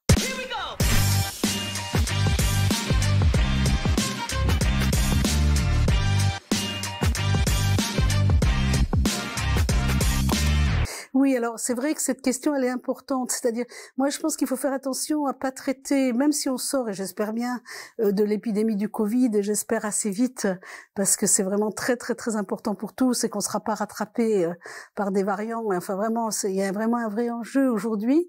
Je pense qu'on peut pas le traiter comme un événement entre parenthèses. Je pense qu'il y a vraiment des évolutions et il y a quelque chose qui s'est passé dans cette histoire collective et dans la façon dont les quartiers populaires ont pu le vivre parce que selon où on est dans la société, on n'a pas vécu le Covid de la même façon. Et ça n'a pas joué sur la fragilisation de nos modes de vie de la même façon, ni sur la façon d'ailleurs d'y résister ou de transformer cet événement. Donc, moi, je différencierais vraiment le premier confinement, qui a été quand même une sidération. C'est-à-dire du jour au lendemain, tout s'est fermé. Quand on dit tout s'est fermé dans les quartiers, c'est tous les lieux d'accueil, c'est tous les lieux d'accueil des missions locales, des lieux de médiation sociale, c'est aussi, d'une certaine façon, les transports pour aller au centre-ville. Donc c'est vraiment la relégation, quoi. C'est vraiment la relégation. C'est aussi le silence, c'est aussi le retrait des circulations. C'est des gens aussi qui ont perdu leur boulot instantanément. C'est les cantines scolaires qui ont été fermées. Donc ça a eu des effets immédiats sur les familles. Et en particulier, il y a des familles qui ont basculé tout de suite sur la question d'avoir plus d'argent. Parce que plus de travail, plus de cantines scolaires. Les cantines scolaires, ça a été très important. Donc du coup, le choc a été vraiment très très important. Et c'est le choc du confinement qui a été une sidération. Et assez vite, les éducateurs de rue sont retournés dans la rue. Même s'ils ont rattrapé beaucoup les gens sur le numérique a pris une importance considérable avec l'éducation nationale, mais aussi avec les animateurs, mais aussi avec les éducateurs. Tout le monde était sur ne pas perdre le lien. Et je pense que l'effort a été absolument considérable pour ne pas se perdre, en fait. Et moi, j'admire beaucoup ce qu'ont inventé des professionnels, les éducateurs, qui ont inventé des web radios, qui ont inventé des radios de quartier, qui sont retournés très vite aussi en présentiel, mais en même temps en calculant comment, qui ont assumé aussi la question sanitaire avec les jeunes, qui sont intervenus. Je trouve qu'on n'a pas assez parlé de l'effort collectif qui a été fait pour aussi résister à cette peur. Mais la deuxième phase, moi, je la trouve pas facile du tout. C'est-à-dire ce qui se passe depuis le premier confinement, depuis le deuxième et la suite, là, on est dans une phase très, très difficile. Pourquoi? Parce que les impacts du Covid, maintenant, on les voit pour de vrai. Et, par exemple, quelque chose qui est très marquant, c'est que dans le premier temps, tout le monde avait peur, mais beaucoup de gens ne voyaient pas le virus. Est-ce que vraiment c'est vrai ce truc-là? Est-ce qu'il nous impose pas ça? D'ailleurs, on sait bien les dynamiques complotistes qu'on puisse développer. Mais en fait, quand on regarde les statistiques de mortalité, elles sont fortes dans les quartiers populaires. Pourquoi? Parce que des fois, les gens, ils vivent à 4 générations dans les logements. Donc, qui est-ce qui devient dangereux? C'est les enfants. C'est les enfants qui rentrent avec le Covid dans la maison. Et alors, on assiste à des trucs un peu étonnants, mais importants.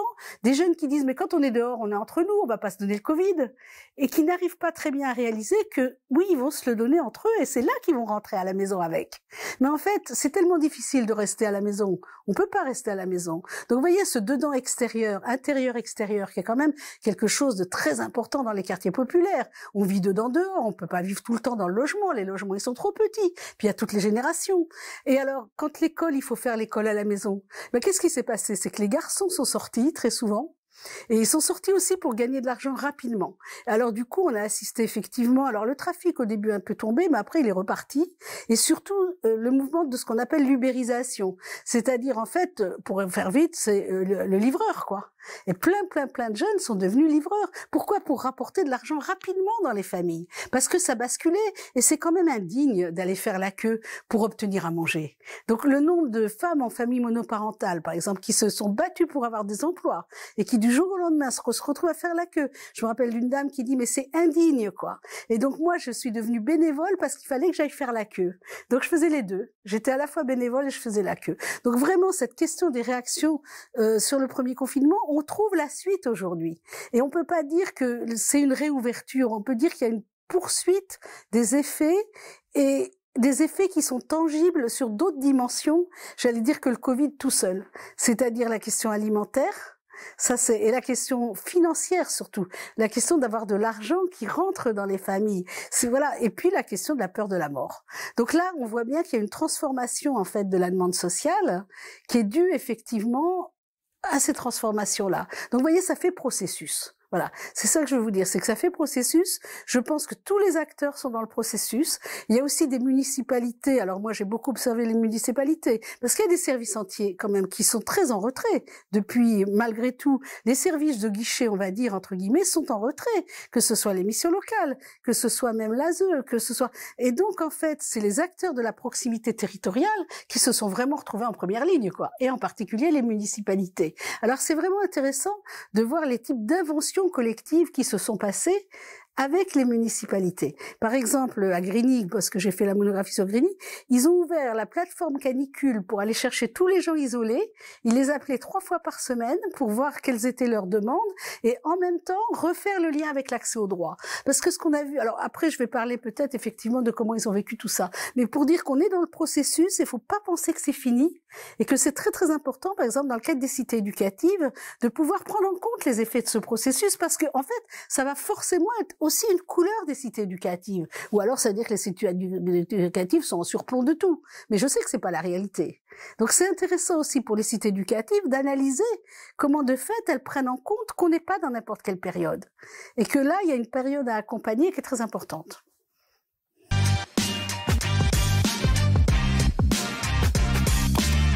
Oui, ça c'est très important. C'est maintenant où est-ce qu'elles en sont, ces habitants des quartiers populaires. Alors moi, je vais surtout parler des jeunes et des familles. Quand je dis les familles, c'est les pères, les mères et les enfants. C'est-à-dire, on pourrait aller beaucoup plus loin. J'ai pas fait d'études sur les enfants. Je vois bien que pour les pères, ça a été très compliqué aussi. Et que ça a aussi changé à l'intérieur des familles, j'allais dire, qui portent les responsabilités. Et on a retrouvé quand même souvent un couple mère-fils. Pourquoi? Parce que les mères portaient la famille. Les pères se sont retrouvés dans une forme d'inutilité sociale à cause du travail quand il a été fermé. Et qui est-ce qui a été chercher l'argent dans les quartiers? c'est les fils. C'est un classique, mais voilà. Et les filles se sont retrouvées beaucoup à l'intérieur, souvent en solidarité bien sûr avec les enfants et les mères, mais quand même très recluses. Donc on a une évolution là qui est très importante. C'est aussi les rapports familiaux. Et ce qui est sûr et ce qui est très important, c'est que les jeunes sont d'abord solidaires de leur famille. C'est-à-dire que ils sont pas du tout ailleurs, même s'ils sont sortis d'ailleurs, même s'ils peuvent être sortis toute la journée, ils ne sont pas ailleurs. C'est-à-dire ils sont vraiment dans cette question de être avec leur famille. Et du coup, la famille élargie, on ne pouvait plus aller voir la famille élargie. Donc en fait, ce qu'a vraiment été la famille, c'est la famille et le voisinage. J'appelle ça la communauté de vie aussi. C'est la communauté de vie des quartiers populaires. Et les communautés de vie ont pris beaucoup d'importance, à la fois avec le soutien caritatif et à la fois avec le soutien des municipalités. Et quand effectivement des villes, là je pense à Grigny, ont à un moment donné fait sauter les rôles professionnels pour faire des campagnes avec 250 professionnels de la ville, c'est une façon aussi d'accompagner ce qui se passe là. Mais on pourrait parler de Dunkerque, de toutes ces villes qu'on a analysées qui font des efforts très importants en lien avec les CCAS, en lien avec les services internes, en lien avec tous les professionnels, pour effectivement ne pas laisser tout le champ caritatif non plus, et tenir aussi leurs responsabilités sur ces nouveaux enjeux qui sont à la fois la santé.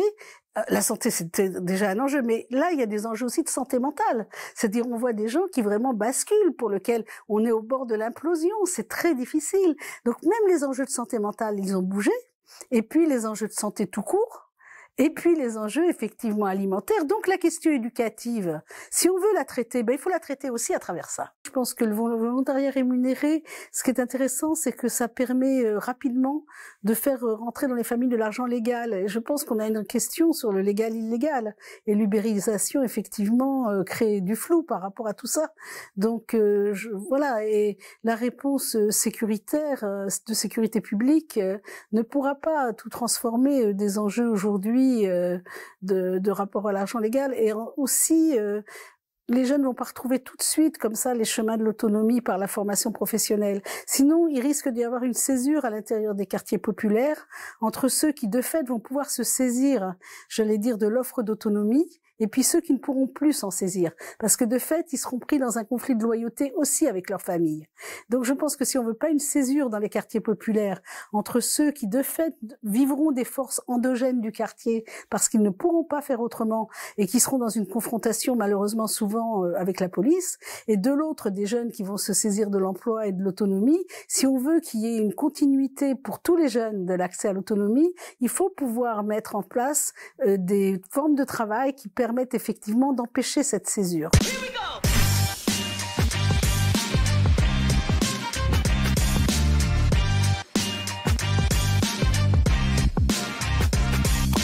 Tout le monde connaît, quand on connaît mes travaux, tout le monde connaît mon attachement aux professionnels de proximité. Mais c'est vrai que je pense que j'ai pas tort, parce que franchement, ils ont travaillé.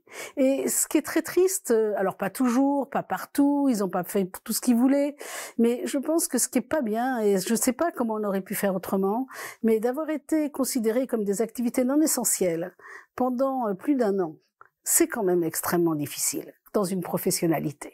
Et je pense que là, vraiment, c'est très très difficile.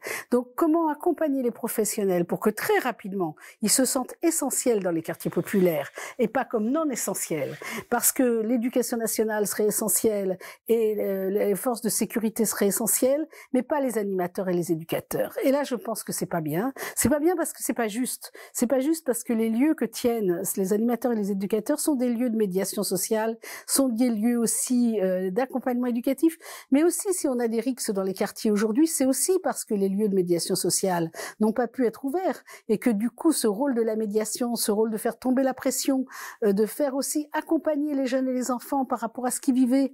Bon, je pense que là il faut vraiment faciliter le travail des éducateurs et des jeunes à la fois par l'organisation. L'été est un enjeu, l'été est un gros enjeu, et la possibilité de monter des séjours, la possibilité de monter des séjours avec les familles, la possibilité de respirer et la possibilité pour les animateurs et les éducateurs d'être vraiment tout à fait reconsidérer et d'ouvrir très rapidement les lieux de médiation sociale et interculturelle. Donc c'est vrai que je pense que là, ça joue beaucoup, ça joue un rôle important dans le lien intergénérationnel, dans le lien de confiance dans les quartiers et dans cette capacité de rejouer l'ouverture intérieure-extérieure des maisons dans le quartier, et donc ce phénomène d'inclusion sociale qui se joue dans les quartiers populaires. Et là, je trouve qu'il y a des choses qu'ont inventé les professionnels pendant cette époque, en particulier dans l'usage du numérique, dans l'usage entre eux. Et les jeunes, de fait, se sont saisis du virtuel maintenant depuis un certain nombre d'années, en particulier les jeunes des quartiers populaires. Donc les accompagner sur effectivement continuer à être sur le virtuel en même temps que sur le réel. Là, actuellement, je fais un travail avec une centaine d'éducateurs à Paris, avec Arkea et Feu Vert, pour écouter comment ils se saisissent du numérique. C'est passionnant, mais on peut pas travailler aujourd'hui avec les jeunes sans comprendre ce rapport entre le numérique et le réel. Donc on a fait des progrès immenses pendant le Covid, et ce serait très important de pas perdre ça. C'est-à-dire il y a eu un nombre d'expériences, il y a eu un nombre d'inventions, il y a eu un rapport de présence aux autres, et je pense que là on a aussi les acquis du Covid. Alors ça c'est, je pense, très important pour que les animateurs, les éducateurs, l'ensemble des professionnels de proximité retrouvent leur place, c'est aussi d'identifier ce qu'ils ont inventé. Par ailleurs, il faut pouvoir très vite redonner une présence importante à l'ASE, à la PJJ, aux missions locales, à toutes les structures relais en fait de la demande de proximité. Parce que sinon les professionnels ils se retrouvent avec une demande en fait qu'ils peuvent pas traiter. Et c'est vrai qu'on a quand même des situations de violence familiale graves, on a quand même des situations de peur et la question de la santé mentale. Donc vous voyez, il y a tout un travail encore plus inclusif qu'il faut faire qu'avant, entre les professionnels qui reçoivent, on va dire, les premières demandes, le premier lien, et ceux qui, dans un deuxième temps, peuvent le traiter d'une façon spécifique. Et ben ça, il faut le repenser, et il faut le repenser avec l'évolution de la demande sociale, c'est-à-dire en prenant en compte que les priorités des familles sont aussi, des fois, dans la survie immédiate. Et donc là, il y a vraiment quelque chose à repenser aussi en termes d'accompagnement, et là, les cités éducatives peuvent jouer un rôle très important, parce que c'est une façon de faire le partenariat. Et là, évidemment, la question de la place et des familles et des jeunes est au centre. C'est-à-dire, est-ce que les familles sont actrices des cités éducatives? Est-ce que les jeunes sont des acteurs des cités éducatives? C'est-à-dire que c'est pas une affaire de professionnels ni de politique, les cités éducatives, mais c'est une affaire où, j'allais dire, les habitants pourraient être au cœur aussi d'un certain nombre de processus de travail, mais aussi de décision. C'est-à-dire que ce ne sont pas des usagers. Ce sont effectivement, pour moi, des coproducteurs de ces politiques publiques pour qu'ils puissent effectivement, eux, pouvoir, j'allais dire, sortir de la survie. Parce que ce qui est très inquiétant, c'est le temps du Covid. Le temps du Covid, c'est un temps de l'incertitude ponctué de situations d'urgence. Alors, il y a déjà des quartiers qui vivent ça. Quand j'ai fait le travail à Grigny, ils m'ont dit, mais tu sais, c'est déjà le temps du quartier, hein. C'est déjà comme ça. On est déjà dans l'incertitude et dans la question de la situation d'urgence. Moi, j'ai pas envie que tous les quartiers populaires aient à vivre cette tension-là. Et même s'ils vivent cette tension-là, alors c'est comment on la transforme.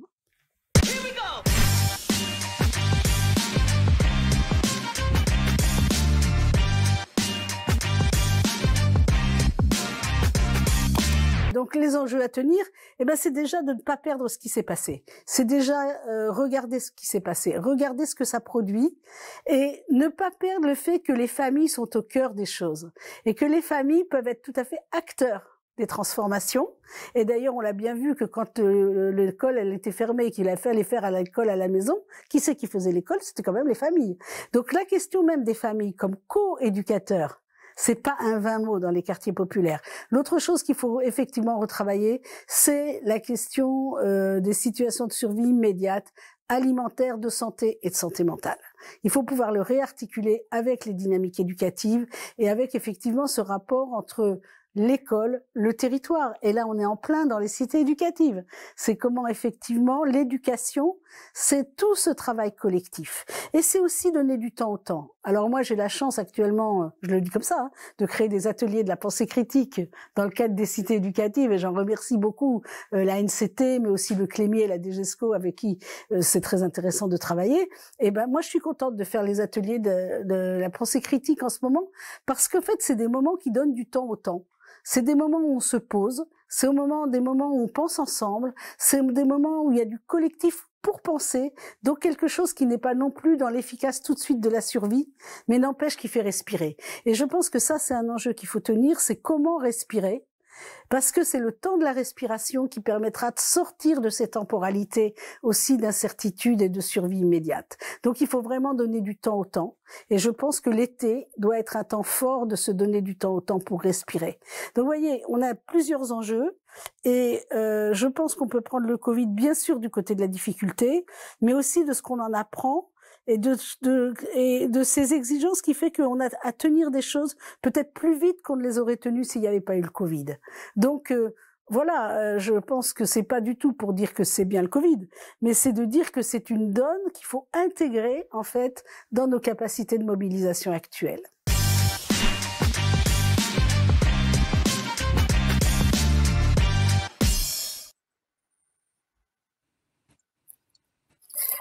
Donc, on remercie de nouveau Joëlle Bordet pour cet entretien, même si elle ne peut pas être présente aujourd'hui. Donc, dans l'espace-temps qui nous sépare, on la remercie quand même.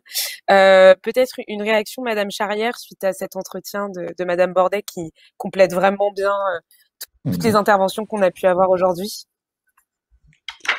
Oui, une intervention vraiment d'une excellente richesse, et merci beaucoup à Joëlle Bordet, qui fait d'ailleurs partie de notre comité d'orientation et d'évaluation des cités éducatives du CNOE. Oui, moi je note plusieurs points sur lesquels, par rapport aux travaux de réflexion qu'on menait, qui trouveront leur concrétisation dans le rapport qu'on va bientôt sortir, le fait que les enseignants, enfin pardon, que les familles et les ne soient pas que des acteurs, des usagers, mais soient pris comme des coproducteurs, moi je trouve ça essentiel. Et effectivement, dans nos travaux, on a vraiment cette vision de mettre en place, d'encourager les cités éducatives à mettre en place des observatoires, mais aussi dans le cercle très rapproché, qui n'est pas évidemment la Troïka, mais voilà, que les jeunes et leurs familles trouvent une place et puissent être force de proposition dans tout le travail et soit considéré comme un acteur au même titre qu'un autre. Ensuite, bien évidemment, j'ai pris la remarque, et faisant partie, voilà, étant députée, d'avoir effectivement pas considéré les éducateurs et les animateurs comme des activités essentielles. Et bien évidemment, voilà, on a bien vu qu'au niveau des quartiers, c'était un maillon fort, et que c'était bien dommage qu'ils soient rentrés, qu'ils ne soient pas sur le terrain, parce voilà, ça aurait beaucoup plus facilité les choses, sûrement, sur les conséquences du Covid. D'ailleurs, sur les conséquences du Covid, et je vais totalement dans le sens de Joëlle Bordet, sans dire que cette crise qui a fait beaucoup de dégâts et de morts sur notre territoire est un bien, mais quelque part, elle nous a forcés à avancer dans beaucoup de domaines et à se poser encore plus de questions, notamment aussi sur une gestion de crise immédiate, et voir comment, si éventuellement, malheureusement, on était confronté à une nouvelle crise sanitaire, quels seraient les leviers immédiats à activer, et quels sont justement ces acteurs essentiels. Et après aussi, je pense que du coup, je reviendrai vers elle quand elle parle des formes de travail qui puissent empêcher la césure par rapport aux jeunes. Elle a parlé d'ubérisation, mais elle a évidemment parlé d'économie parallèle. Pour le coup, j'aimerais un petit peu que la revoir pour qu'elle nous parle de ces formes de travail, qu'elle soit plus explicite. Mais vraiment, merci beaucoup et bravo à elle pour la richesse déjà son engagement et la richesse de ses propos. Merci beaucoup. Donc, pour le coup, on va pas pouvoir prendre de questions puisque Joëlle Bordet ne peut pas être là pour y répondre. Mais je vous remercie encore collectivement d'avoir participé à ce temps. Je pense qu'on a il y a un bel horizon d'intervention sur la conséquence et sur les conséquences de la crise sanitaire dans les cités éducatives. Donc voilà, je vous remercie. On a encore un événement à la fin de la semaine pour le printemps des cités éducatives. Donc je vous invite à aller sur la plateforme. Vous pouvez aussi revoir tous les replays pour prendre connaissance de tous les échanges qu'on a pu avoir depuis maintenant une semaine et demie. Donc bonne fin de journée à toutes et à tous, et merci d'avoir participé à cette table ronde.